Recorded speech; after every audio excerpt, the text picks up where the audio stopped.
La guerre entre la Russie et l'Ukraine oppose deux géants céréaliers absolument cruciaux pour la sécurité alimentaire mondiale. Alors quelles conséquences pour la France et pour le monde? Bonjour Éric Thirouin. Bonjour. Vous êtes le président d'Unigrain, société d'investissement spécialiste de l'agroalimentaire. Mais c'est avec votre seconde casquette que vous nous parlez ce matin, car vous êtes aussi le président de l'AGPB, l'Association Générale des Producteurs de Blé. Ils sont 110 000 en France. La production française de blé en chiffres, qu'est-ce que ça donne, Éric Thirouin? Alors, le blé tendre, c'est 35 millions de tonnes qui sont produites chaque année. Et puis, il y a donc la moitié qui est exportée et la moitié qui sert à l'alimentation humaine et animale en France. Alors, quelles conséquences a la guerre en Ukraine sur les producteurs de blé français à ce stade des choses là? Alors, en fait, c'est assez incroyable et phénoménal le phénomène en cascade qui est en train de se produire, puisque vous avez sur la mer Noire donc tous les ports qui permettent à l'Ukraine et à la Russie d'exporter 30% qui est bloqué.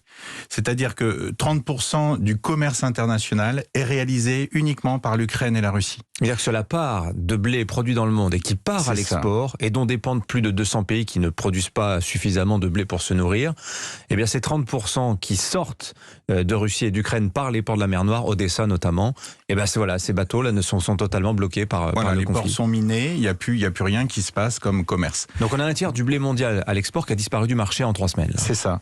Et en face, vous avez l'équivalent de 27 pays qui dépendent à plus de 50% justement des exportations de cette mer Noire.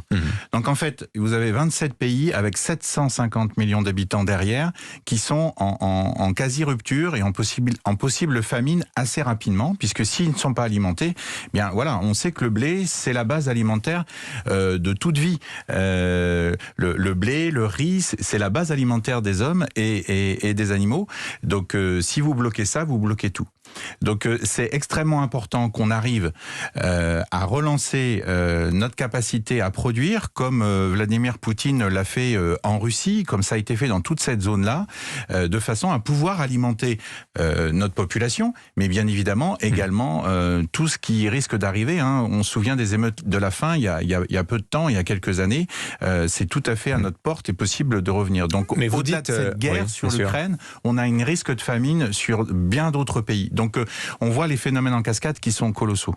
Mais alors vous dites la France produit 35 millions de tonnes de blé, 17 millions à peu près qui part à l'export, donc à peu près la moitié. Il n'y a pas de grains ukrainiens ou russes que nous achetons. Nous ne dépendons pas, de ce blé russe ou ukrainien. En blé tendre, non. Donc on n'a pas de risque de pénurie en France sur le blé tendre. Avec lequel on fait le pain, principalement. Voilà. Par contre, on importe du maïs, on importe du tournesol. Donc effectivement, sur les huiles, c'est extrêmement important.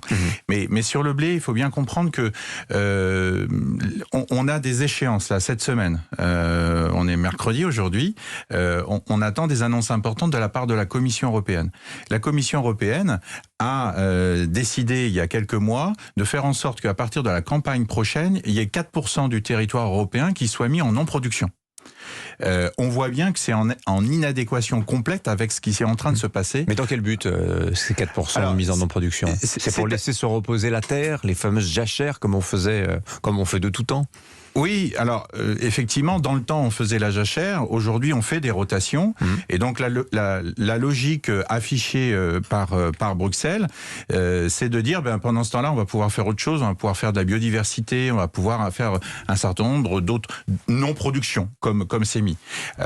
Nous, il nous semble important qu'on relève les défis. Et il y a des défis capitaux aussi. On vous a parlé de réchauffement climatique il y a quelques minutes dans d'autres reportages.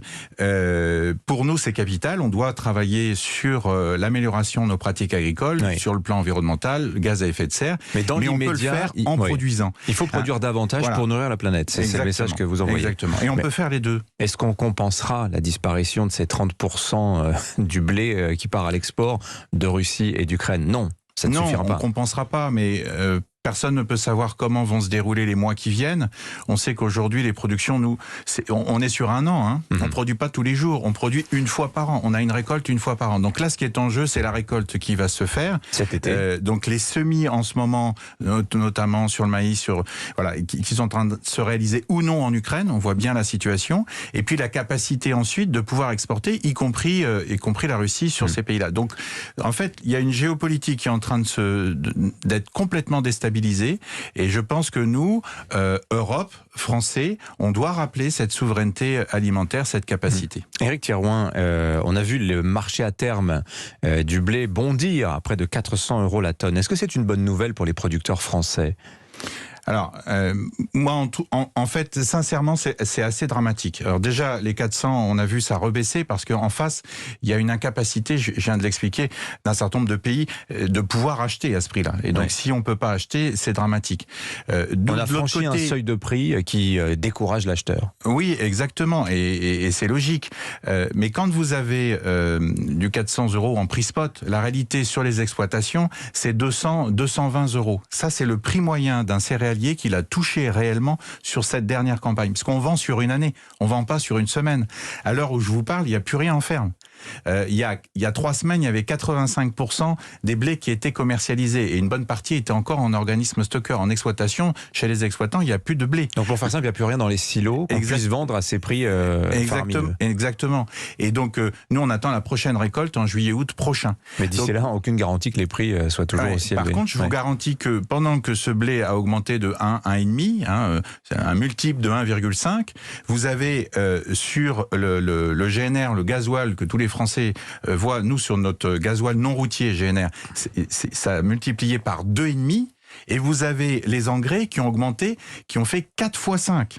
C'est là qu'on retrouve 4,5 fois plus. La Russie et l'Ukraine sont des grands producteurs d'engrais. Oui, parce que s'il y a un 30% de commercialisés, il y a 43% des engrais qui proviennent de Ukraine, Russie, Biélorussie. Donc on est complètement dépendant. On parle du gaz. Le gaz a fait 7,5 fois d'augmentation de tarifs. Donc pour nous, pour l'énergie, c'est important. Mais c'est aussi une source de fabrication d'engrais. Et les prix, en fait, ont complètement explosé. Donc on est pris en ciseaux entre, d'une part, effectivement, le prix de notre production qui augmente, mais le prix des intrants que l'on met dans les champs pour pouvoir produire qui explose aussi. Et donc en fait, tout est en train d'être déréglé. Et le souci qu'on a aujourd'hui, c'est comment on se positionne. Et c'est vrai que il y a une certaine angoisse chez les agriculteurs de savoir à quel moment on achète, à quel moment on vend sur une année complète, et les mois qui viennent vont être déterminants. On sent en tout cas un esprit de responsabilité dans votre discours, Éric Thirouin. Merci d'être venu nous voir ce matin sur Europe 1. Je rappelle que vous êtes le président de l'Association générale des producteurs de blé. Bonne journée à vous.